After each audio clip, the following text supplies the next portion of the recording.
হাক ডাকে সরগরম গাইবান্ধার মাছের বাজার, দরদামে চলছে বেচাকেনা। বাজারে উঠেছে বিভিন্ন জাতের মাছ, তবে সরবরাহ বাড়লেও কমেনি দাম। নতুন বাজার মাছের আড়তে প্রতি কেজি রুই ও কাতলা 260 টাকা, মৃগেল 180 টাকা, পাঙ্গাস 140 টাকা, ট্যাংরা 400 টাকা, টাকি 300 টাকা এবং শিং মাছ 600 টাকায় বিক্রি হচ্ছে।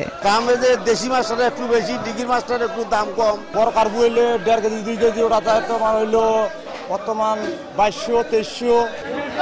অন্যদিকে মেহেরপুরেও সবজির দামে নেই স্বস্তি। যদিও শীতকালীন আগাম সবজি শিম, টমেটো, পালং শাক, বাঁধাকপি, ফুলকপির দাম কেজিতে কমেছে 20 থেকে 30 টাকা, কিন্তু ক্রেতারা বলছেন দাম কমলেও এখনো সবজি ধরাছোঁয়ার বাইরে। দাম পাচ্ছে কিন্তু সেই দামে তাদের পোষাচ্ছে না। এছাড়া আলু, পেঁয়াজ, আদা ও রসুনের দাম অপরিবর্তিত রয়েছে।